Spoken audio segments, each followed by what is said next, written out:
Jeff Filion. Radio X. Juste avant la pause, on parlait de Éric Duhem, qu'il est le seul espoir avec tout ce qu'on vit comme monde un peu fou. On te met beaucoup de pression, mon ami Éric.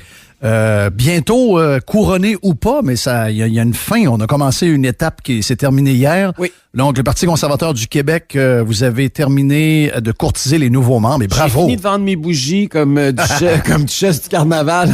Il y avait combien de membres quand t'es arrivé? Un peu moins de 600. OK. Et hier, à minuit, moins une, parce que c'est à ce moment-là que ça se terminait, on était rendu à 12 222. Est-ce que c'est vrai que la CAQ n'a 11 000? La CAQ a annoncé elle-même, il y a des articles dans la presse, là, vous pouvez faire les recherches là, au moment, parce que la dernière fois que la CAQ a rendu ça public, parce que c'est pas tous les partis politiques qui parlent de ça sur la place publique, mais la dernière fois que la CAQ en a parlé publiquement, c'était à l'élection de 2018, donc la dernière campagne électorale, puis il y en avait 11 500.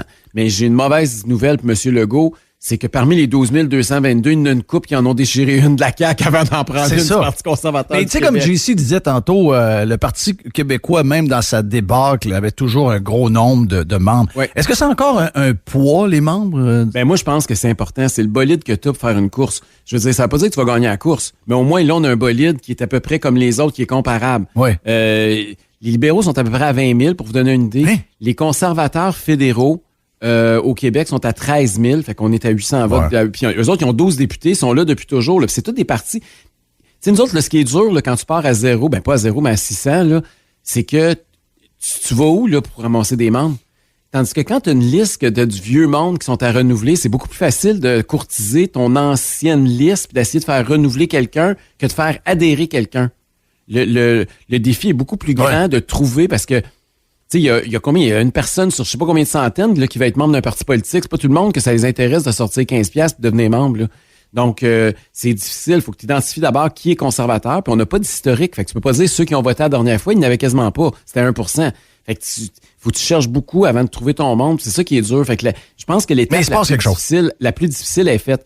Puis là, on a un bassin pour faire du financement. Mais il se passe de quoi? Oui, il se passe de quoi? Moi, j'ai jamais vu ça. L'ADQ, pour te donner une idée, avec Mario Dumont, j'étais là. Ça nous a pris 13 ans à avoir 10 000 membres. 13 ans. On l'a fait en 4 mois, là. Juste vous dire que oui, il y a de quoi qui se passe. Est-ce que tu penses que c'est passager? Les gens sont à bout. Moi, c'est les sondages que je comprends pas encore. En fin de semaine, je parlais à tout le monde. Christy, ils ont appelé où pour trouver du monde qui tripe sur le go? Moi, j'ai un côté, regarde, je crois pas à ça, les sondages. Tu sais, c'est parce que avant, c'était dur de faire des sondages. Mais encore là. Tu sais, je me rappelle, on faisait des sondages à la fin des années 90 à Radio X pour parler à notre clientèle et parler aux clients de nos compétiteurs. Donc, avec l'échantillonnage bien bâti, tu es capable de trouver les groupes que tu veux, puis tu peux leur faire dire ce que tu veux. Donc, avec l'informatique aujourd'hui, avec la manière que les sondages sont faits, bâtir, tu sais que monsieur, toi, mettons, t'es le monsieur 42, 23, 37, Jerry. Après 3 sondages, ils savent quitter. Là. Ils m'ont saisi. Ils t'ont saisi. Oui, ils m'ont saisi. Il y a un algorithme sur lui. Ben oui. Il est mieux capable de prédire qu'est-ce qu'il va faire que lui-même. Là. Oui. Mais on va le voir avec le tramway, hein, parce que hier, je parlais au porte-parole de Tramway Non Merci, puis là, ils ont ramassé 10 000 $ pour faire un sondage avec une grosse firme, là, une des 3 grosses firmes au Québec. Moi, j'ai le nom de la firme. Bon. C'est vraiment une grosse. Et une des plus grosses au Canada. J'ai hâte de voir s'ils vont arriver à des résultats diamétralement opposés, parce que j'ai jamais cru le sondage. La semaine passée, c'était la Chambre de commerce là, qui disait que tout le monde est pour le tramway à Québec, ça a l'air. Là. Moi, j'ai peur. T'as peur que le pourcentage soit haut? Ben, toutes les organisations de sondage travaillent avec les gouvernements.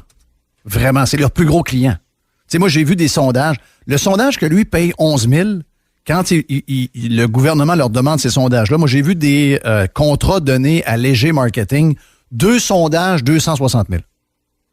Eh boy! J'ai vu ça, là, dernièrement, quelqu'un m'a envoyé ça.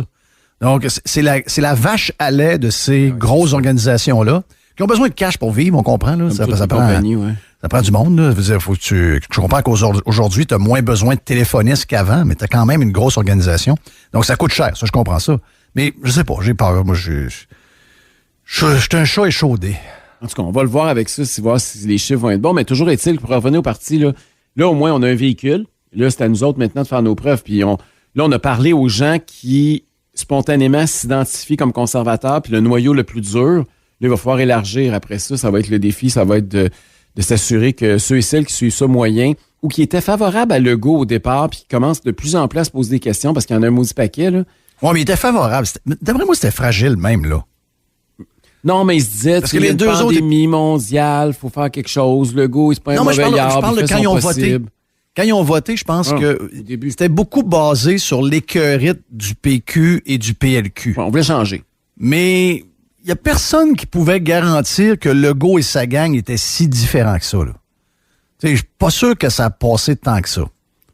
Puis, ben, c'est sûr que Legault, il n'y a pas de solage. Il n'y a jamais eu un noyau dur de fans finis, c'est des pro-Legault, là, à la vie à la mort, ça n'existe pas. Là. C'est probablement le parti qui a le moins, même le Parti conservateur du Québec, on le voit, là, on a un noyau plus dur que la CAQ. Les libéraux, là, ils ont des fédéralistes enragés, des communautés culturelles, les anglophones, ils ont un noyau très dur, des péquistes aussi, là, du monde qui va faire l'indépendance coûte que coûte. Puis le Québec solidaire aussi, là, des gauchistes, des woke, tout ce que tu voudras, il y en a. Là. Mais la CAQ, c'est quoi un caquiste? C'est quoi le noyau dur de la CAQ? C'est le parti qui a probablement le moins de militants. Parce que souvent, quand tu es quelqu'un de très convaincu, ben, tu donnes ton temps, tu t'impliques. La CAQ, c'est une coalition de tout son contraire, n'importe quoi. C'est moins attirant. Il y a moins Est-ce que tu vas l'appeler, mettons que oui. tu as une élection contre le premier ministre actuel puis que tu es en débat, vas-tu l'appeler Monsieur Legault ou Monsieur Legros? Bonjour à tous. Je suis très heureux d'être ici ce matin en compagnie du premier ministre Legros. François, c'est un grand plaisir de pouvoir te voir en personne. J'aime pas ça jouer avec les noms du monde. Je ferai pas un Justin Trudeau de moi. Je commencerai pas à le traiter de Legros. C'était juste C'était drôle. hier, ça. Moi, c'est des affaires qui me font rire. Moi, j'ai un petit côté niaiseux de même. Au moins, il l'a pas appelé Francis. Oui, c'est ça. Ça aurait été mal. Francis Legros. Mais vous savez que ça, là, c'est dangereux parce que souvent, quand tu es dans la politique, on l'a vécu à différents moments. Quand tu es en politique, entre nous autres, pour ridiculiser nos adversaires, on leur donne souvent des surnoms ou on meilleur, c'était bâtardise qui? leur nom. C'est Jean Charest. Oui, mais Jean Charest, c'est une machine. Mais c'est très dangereux faire ça parce que je me souviens que les libéraux, par exemple, appelaient Mario Dumont du con. Puis à un moment donné, il y a quelqu'un qui l'a sorti. Ouais, ça. Après ça. Non, mais c'est des niaiseries, là. Ouais. Mais tu sais, comme moi, là, mon adversaire s'appelle Daniel Brisson. Puis là, tu sais, la gang, il niaisait, à un moment donné, il disait Buisson. J'ai arrêté de me dire ça, je vais arriver au débat, je vais l'appeler Oui. Monsieur Buisson. Oui. Fait que là, faut pas, parce qu'à force de niaiser, à un moment donné, quand t'es en réel, c'est peut-être ça qui est arrivé à Justin Oui, je Trudeau, sais. là. Il l'aime pas, François Legault, les libéraux à Ottawa, là. Oh, mais pourtant, ils se ressemblent pas mal. Deux je confineurs en chef, là. Ben, c'est pour ça. J'imagine qu'ils se battent pour la couronne sans voir lequel qui est le confinement. C'est le premier prix du confinement. Est-ce que je peux te faire entendre le cri du cœur? Ah, c'est Tu moins l'as drôle, vu ça. hier, tu l'as vu. On l'a tous vu hier. J'ai essayé de communiquer avec lui par Messenger, mais tu sais, souvent, les messages, quand on n'est pas amis, ça tombe comme dans une autre catégorie à côté. Puis peut-être aussi, je ne tentais pas de parler. Il avait fait anyway son cri du cœur, puis il n'y avait rien de plus... de mieux senti que ce qu'il a fait sur Facebook. On écoute le père d'un enfant de 6 ans. Et son enfant, il a dit des affaires qu'un père et des parents ne veulent pas entendre. J'ai un garçon de 6 ans. Il s'appelle Gabriel. C'est un ange. C'est le meilleur des petits garçons que tu peux pas avoir. Il est en première année. C'est sa première année à l'école. C'est sa fête le 27 mars. Il va avoir 7 ans. Ça va être sa deuxième fête dans le confinement. Ce matin, il me dit, papa, est-ce que la vie était belle avant? J'ai dit, Gabriel, je dis, ben oui, la vie est belle.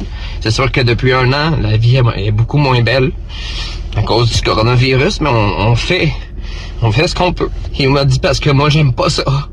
Legault, je comprends que c'est pas facile de gérer tout ça, mais là, c'est la santé mentale de mon enfant de 6 ans qui me dit qu'il aime pas la vie. Je sais pas quoi faire. Ça doit être touché en esti gérer ça. Je voudrais pas être dans ses culottes. Sauf que là, faites quoi, là? C'est assez. Il y a un bout qu'on n'a pas entendu aussi qui était... Ben, c'est un long bout, là. Non, c'est ça, mais un moment donné, il dit que son enfant, il a demandé si on pouvait jouer avec nos amis comme dans les films. Oui, c'est ça. Oui. Ah non, moi, j'ai lu ça hier. J'ai lu ça hier soir en écoutant le hockey. Regarde... Tu sais, des fois, il y a des affaires sur Facebook, on pense que c'est un peu... On le sent quand c'est fake un peu. Non, il n'y a rien de fake là-dedans. Ça vient... Ça l'a touché tout le monde. Oui. Parce que tu le vois, là, quand il a entendu son kid, ça l'a viré à l'envers. Puis nous autres, on connaît pas son kid, mais on voit le père, puis regarde, on est viré à l'envers aussi. On pense au nôtre. Là. On pense au nôtre. Ben, regarde, c'est drôle parce que notre fille nous a dit, puis par moi qu'elle l'a dit, elle l'a dit à sa mère, sa mère qui est ma femme me l'a dit ce matin, elle m'a dit, Juju, qui est à l'école aujourd'hui, qui est dans son R5, Puis peut-être qu'ils vont retourner là, à l'école à partir du fin mars. Là.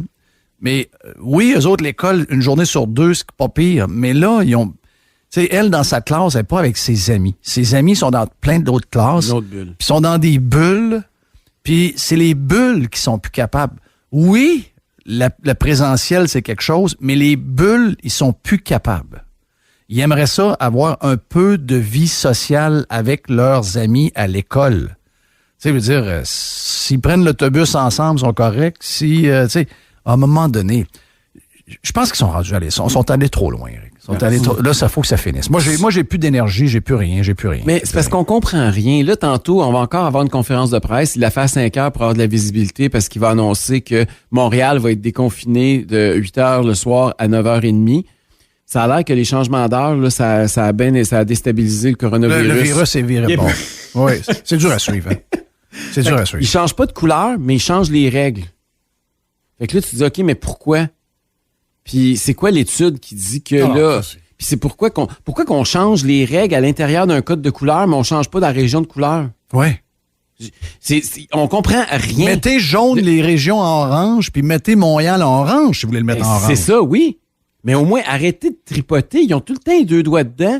Puis c'est pour ça qu'on y croit plus. Parce qu'on a l'impression d'être manipulé à temps plein par des politicos. Quand c'est rendu que même le Journal de Québec caricature le premier ministre comme une girouette qui se promène avec le vent. Ça, j'ai l'impression que ça va arriver de moins en moins, là. Que Y se moque de Arruda puis de tout ce que tu veux, parce que là, sa blonde est allée travailler... L'adjointe d'Arruda. Comme adjointe d'Arruda, là. Oui, mais c'est une fille qui a un doctorat en... Oh, ouais, paraîtrait qu'elle est intelligente. Paraîtrait qu'elle est top one, mais c'est pas grave. Tu sais comment est-ce que c'est? Ouais, là, il faut que je fasse attention. C'est humain, là. Moi, je pensais que c'était plus québécois le problème, mais bon. Oui, c'est ça. Mais tu parles d'humain, Jeff. On n'est pas des numéros d'assurance sociale. Ça va prendre de l'humanisme, justement. T'as affaire à des humains. Le message du monsieur est là. À un moment donné, on a affaire à des humains. C'est bien beau avoir des statistiques, des papiers, des chiffres, des ci, des ça. Mais au bout de tout ça, là, qui brassent ce qu'ils veulent dans le paperasse. Au bout de tout ça, t'as affaire à des humains. On n'est pas des numéros d'assurance sociale. Pour eux autres, on est des numéros. Ouais. C'est ça le sentiment que j'ai, puis de pas mal de monde autour de moi. Et c'est... après 2, 3 mois, 4 mois, tu te dis, ouais, c'est bizarre un peu, mais garde. Après 1 an, c'est insupportable. Ouais. On est rendu là. C'est Moi, j'ai décroché. Mais on se fait pas juste parler comme des numéros. Jerry a raison, mais on se fait aussi parler comme des enfants. Oui, surtout. Quand tu te fais dire, là, OK, ben là, à ce soir, tu vas avoir le droit de te coucher. Papa, il te donne une permission, là, tu vas avoir le droit de te coucher à 9h30 au lieu de 8h. Moi, j'ai l'impression, là, parce que c'est tellement basé sur rien, là, puis c'est tellement discrétionnaire puis arbitraire comme décision. J'ai l'impression que là, Papa Legault, il a décidé qu'il voulait avoir l'air gentil après-midi. Fait que là, il va dire aux Montréalais qu'ils peuvent se coucher à 9h30 au lieu de 8h. Oui. Non, mais ça fait tout paternaliste, puis ils nous prennent-tu pour des enfants? C'est de l'infantilisation de la population pure, basée sur aucune logique. Si on est des adultes, on peut-tu comprendre? Pouvez-vous nous l'expliquer? Oui, mais c'est surtout aussi qu'on voit ailleurs, là. En plus. Ça fait mal, là. Hey, parlant d'ailleurs, Jeff, faut que je te parle, parce qu'en fin de semaine, tu sais, quand tu es candidat en direction d'un parti politique, tu parles à toutes sortes de groupuscules puis de monde, de tout partout au Québec. Puis, en fin de semaine, j'ai fait une rencontre virtuelle avec la communauté chrétienne libanaise montréalaise. Puis, je vais te parler d'eux autres parce qu'il m'est arrivé, j'en reviens pas encore. Premièrement, ils étaient très informés, ça m'a beaucoup surpris, ils connaissaient mon parcours, puis tout ça, puis ils savaient que j'avais travaillé dans le monde arabe. Et là, ils ont commencé à me parler que, bien évidemment, c'était des gens qui avaient voté libéral depuis qu'ils sont tous arrivés au Québec. Là, dans le temps que les libéraux étaient... Les Libanais, c'est des gens d'affaires. C'est ça. Donc, dans le temps, le message, c'était les libéraux, c'est le parti des gens d'affaires. Ouais, mais ça n'est plus. Mais ils arrivaient au Canada aussi, puis eux autres, c'était le débat oui-non, fait qu'ils étaient dans le camp des Canadiens, des fédéralistes. Bon. Là, arrive le couvre-feu, arrive le confinement, arrive tout ce qu'on connaît de Legault depuis 1 an. Là, ils sont à bout. Ils voient le Parti libéral qui fait partie de la coalition Avenir Québec, des bouts, on a l'impression. Ben, des journées QS. En fait, c'est une coalition de 4. Là. Quand la coalition Avenir Québec, ils l'ont toujours dit que c'était une coalition, mais là, c'est rendu une coalition de 4 partis politiques à l'Assemblée nationale. Ouais. Et là, eux autres se reconnaissent pas là-dedans. Puis les témoignages que j'ai eus, c'est parce que c'est des gens qui ont fui un pays en guerre, un pays où il y a de la menace, il y a de la terreur, où il y a de la dictature, où il y a... Puis, ils ont quitté là-bas. J'ai parlé, entre autres, à un gars, un cordonnier, qui me raconte que le gouvernement a fait fermer sa boutique. Puis, il est venu ici pour de la liberté. Ouais. Puis, il s'est dit, quand je suis parti, puis quand je suis arrivé, il appelle ça Dorval, mais aujourd'hui, on appelle ça Trudeau, là. Il dit, quand je suis arrivé à Dorval, il y a 20 quelques années, J'ai encore Dorval, moi. je suis arrivé ici parce que il dit, je voulais... Puis je me suis dit, plus jamais un gouvernement va me faire fermer ma business. Puis il dit là, je suis en train de perdre ma business. Ah. Il y en a un autre qui m'a raconté... Non, c'était une fille qui m'a raconté ça, une photographe, elle. Elle me dit, quand j'étais à Beyrouth, pendant la guerre, elle dit, écoute, là, c'était l'horreur, tu sais, ça se bombardait, j'entendais du monde tirer, on vivait avec une peur constante, puis... Mais elle dit, quand je prenais des chances, elle dit, de temps en temps, je sortais, puis elle dit, on courait, puis on se cachait, puis on se rassemblait, puis malgré le drame humain, on était très, très proches les uns des autres, puis on faisait des méga parties, puis on avait une vie sociale incroyable. Ouais. Elle dit, j'ai jamais été aussi isolé, aussi seul, aussi terrorisé que dans la dernière année au Québec. Elle dit, oui. pour moi, ça a été pire qu'à Beyrouth pendant qu'on était Et on va bombardés. dire, comme on disait tantôt avec Dom, ils nous font croire qu'on est docile, qu'on suit les règles. Parce qu'on n'a pas le choix, ça nous coûte 1500 piastres, on se fait pogner. On fait pas de gaieté de cœur, Ben non. puis pas parce qu'on y croit non plus. Mais ça, 5 piastres, pas dire de quoi... il y en a- D'après moi, il va y avoir du monde sur la route. Il y en aurait en tabarnache. Puis- C'est juste qu'on a peur du 1500, c'est juste ça. Puis les autres, écoute, c'était tous des gens qui me disaient, là, regarde, nous, si ça continue comme ça, on va retourner au Liban. On a quitté un pays qui était l'horreur, mais là, on a découvert qu'ici, c'est encore pire. Là, tu te dis, voyons donc, comment le gouvernement ne peut pas voir ça? Parce que là, eux autres, là, ils sont plus ouverts sur le monde. C'est normal, là, c'est des gens qui viennent de l'étranger. Oui. Puis les Libanais, c'est une diaspora. Il faut savoir qu'il y en a partout, puis ils sont en business, comme tu dis, ils sont des Ouais, petits c'est commerçants des partout machines. dans le monde. Là. Des machines. Ils parlent à leur famille élargie, là, puis ils voient que là-bas, ça se passe pas comme ici de pantoute, là. Ouais. Puis là, ils se disent, comment ça qu'ici, c'est fou de même? Puis comment ça que la population on va embarque s'excuser. On va s'excuser de l'avoir fait à croire que c'était une terre de liberté, là. Ben, je me sentais mal pour oui. le Québec. Je me disais, comment ils peuvent avoir cru que le Québec était une terre de liberté, puis comment ils se ramassent que, dans le fond, c'est une prison? C'est très triste, là. Puis pensez au regard de l'extérieur, là. Arrêtez, là. Puis c'est ça qu'il va falloir qu'on fasse comme Québécois, qu'on réalise, qu'on regarde un peu plus large. C'est pas normal. En fin de semaine, tu as lu la presse sûrement, là, quand ils parlent du couvre-feu, qui explique qu'on est un modèle, puis comment la Ben, c'est population... de ça que je te disais. C'est de ça que je te disais. Il faut croire que nous autres, on est un modèle, puis on est bien docile, puis on est donc bien bon, puis on est donc bien discipliné. Parce qu'on a peur. Mais tout ça, là, c'était furieux, là, comment toute la façon qu'ils sont en train de structurer puis de faire peur au monde. Il y a quelque moi, je vais chose dire d'en qui faire- marche les plus. gens Il va ont y avoir peur. il va y avoir une déprogrammation à faire tout à l'heure, là. Plus grand monde ont peur. Ah, toi, tu penses que la peur du virus est plus là? Zéro. Ceux qui restent, les confineurs, comment ils s'appellent en France, les confineurs? C'est des...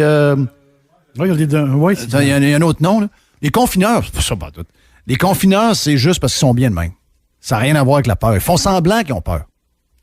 Ils n'ont pas peur. Je vais te donner un autre exemple. Ma belle-mère. Tu peux plus, là. 86. Tu peux plus, ou JC 87 capote. ans. Ah non, Ah. c'est pas vrai, c'est moi qui va vous confiner. là. Ah, ok. Les enfermistes. Les enfermistes. J'aime encore mieux ça. Oui, c'est les enfermistes. Les enfermistes. C'est Éric Duhem, qui est, en tout cas, qui risque d'être le chef du Parti conservateur du Québec bientôt. On fait une pause, puis on va reparler avec Éric pas plus tard que jeudi, dans 2 jours, ici même sur Radio X.